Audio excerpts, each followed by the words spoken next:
Hi everybody, welcome back to Carl's Kitchen.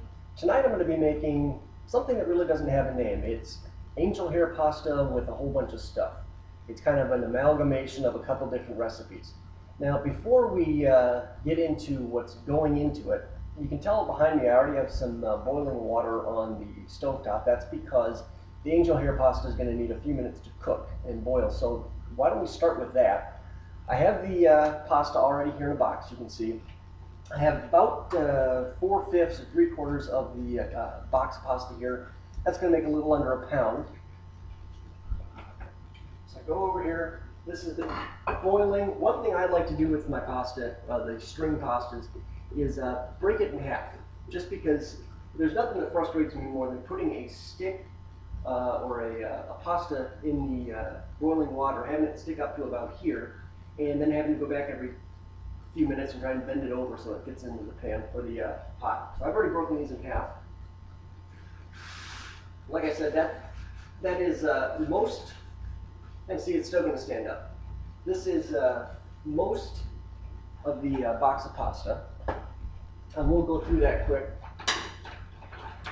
and knock these down a little bit. And you're going to ask, why are you putting so much pasta in, Carl? And there's a reason for that I'll get to in a minute. All right, that's going to turn that up a touch. That's going to boil down and slowly those will start to fall in. I'm putting all of this pasta in because this is the perfect type dish for someone who wants to have dinner at night and then also take something with them to work in the morning. And I'm guessing that your office is a lot like mine. About 11:45, you're going to start thinking, what do I want to do for lunch? I don't really want to go to a restaurant like Burger King or McDonald's. Spend a couple bucks there, it's really not that good for you. And if I just brought a sandwich to lunch every day, that would get a little boring. This is something that you'll look forward to eating, but also it's fairly healthy, and you can do it the night before, keep it for a day or two, and it's going to be lunch afterwards. Now the side, kind of what I'm going to stir in with the pasta, I have arranged in front of me here, and we have about 3 cloves of garlic, 3 cloves of garlic. I'm mixing up my words here. Some green onions, about 4 of them. A few sticks of parsley and about half dozen strips of bacon. So behind me we also have some olive oil and Parmesan cheese, and we'll get to those in a minute. First thing we're going to do though is work with the garlic. And we're just going to take these, you have a sharpened knife, and you're just going to try and slice these fairly thin. It's not really something that you're going to want to notice in the dish, but you're hoping that it gives off kind of the aroma, and the other ingredients pick up the garlic scent and flavor. So, like I said, not really looking for chunks of garlic, just want to find something that's going to be thin enough that it's going to give off a nice taste, a nice aroma in the rest of the dish. And you want to be careful not to take off your fingers. That's why I'm working with a sharp knife, so that I don't have to work quite as hard as I get down towards the end. I was told that the best part of these cooking demonstrations is anytime I get a knife involved. That's when people really start getting enthusiastic. So I have a few things here in front of me that all are going to need knife work. Okay, so I've chopped this garlic. Now let me get back into the play here. I'm going to put that in our little prepping bowl over to the side.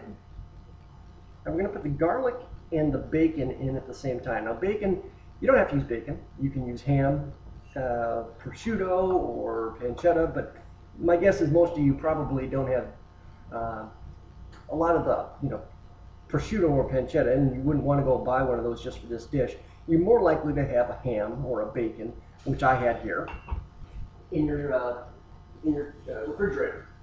All right, just now, you can probably hear behind me in a little bit of spurts, the pasta's gone into the pan, so that's all going right. I'm going to just cut these up into fairly large, not too big, but maybe half-inch sized strips of bacon here. Like I said, this is about a half dozen. And you're going to say, well, that's a lot of bacon for one dish, Carl. But like I said, you're going to try and eat this over 3 or 4 meals. This can be lunch for a couple days, and it's going to be a fairly healthy sized dinner tonight.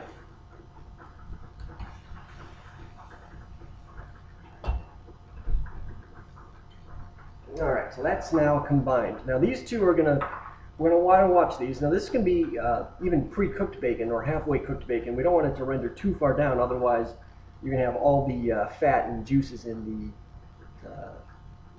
dish, and you want to have some of that, but not too much. So here, I'm be very careful. I got a little bacon grease on my fingers. Now, next to the boiling water, I also have this pan. I'm going to turn it on to about medium heat. Put about maybe a quarter cup olive oil, and then give that a chance to warm up. I'm going to mix those around a little bit. In the meantime, while that heats up, I'm going to grab some of these green onions. We'll pan down for you again.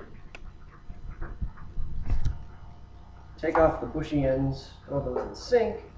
And again, just kind of not too fine, just fairly coarsely sized. And you can go until you feel like you have enough, or until it just gets to the part of the green onion that maybe you don't look like you're that interested in eating. I can tolerate a few more of these. All right, that looks pretty good. As long as there's something green in your dish, you can convince yourself that you're being healthy, bacon aside. All right, we'll go with that.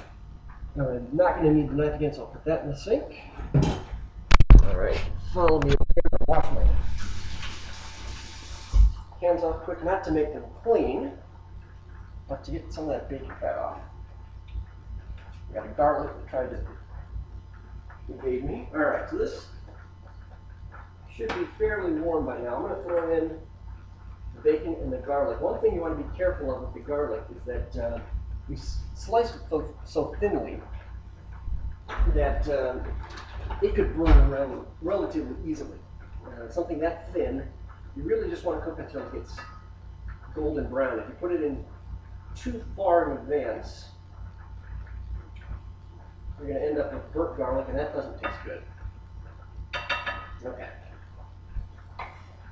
Now that's going to give us a jump start. I can throw some of these green onions into our bowl again. Let's take that over to the stovetop. All right. Throw those in as well. One thing I have set aside is probably a half cup, just under a half cup.